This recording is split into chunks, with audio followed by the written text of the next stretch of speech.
to make a decision. Yes. But himself, he is propagating the same matters that come in parliament in public rallies. So, by neutralizing ODM, by making sure that he got rid of his deputy who was level-headed and who loved his country and who was patriotic enough not to agree to things that are wrong, he has a few days to do whatever he wants. So asking me to have a handshake with William Ruto will just even make him worse. You see, right now we are checking him, and he's not liking it. To tell you the truth, we are giving him better opposition than Raila Odinga. Raila Odinga was a good opposition leader, but to be truthful, he didn't have the energy we have in terms of being agile, in terms of articulating issues. We have a more serious opposition than we had during the time of Raila Odinga, which is good for the country.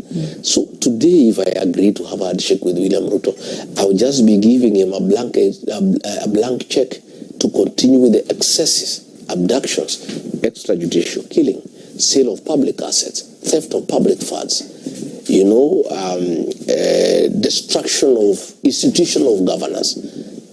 Parliament is no longer an independent institution. It has been captured. The Senate has been captured. The governors cannot speak. Nobody can speak. So we are the only remaining voice.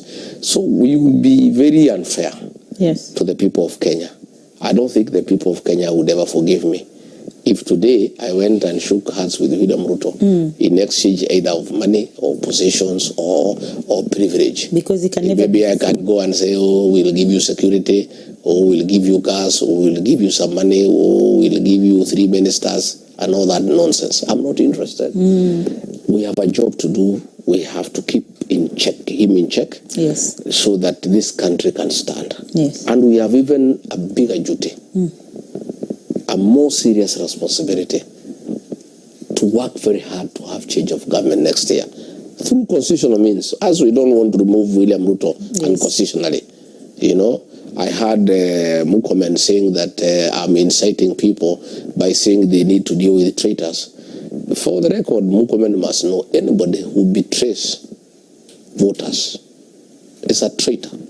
By default. A traitor is a traitor, and traitors must be called out. And I am on record saying all traitors must be punished, but on the ballot. I'm not telling anybody to beat them. I'm not telling anybody to beat them.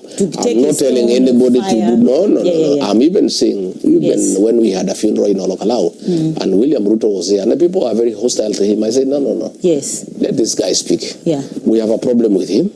But the Constitution has given us an opportunity next year to get rid of him. Let's wait for that opportunity. For now he is president. Allow him to speak. Even these members of parliament who support him, they have betrayed the Kenyan people. They are traitors. We must deal with them. And that is why I use figurative language. I have heard some people trying to twist it. Kuua nyoka na mayai.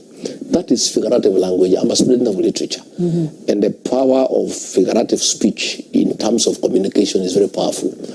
Kuua nyoka means getting rid of William Ruto on the ballot. On the ballot. With the eggs.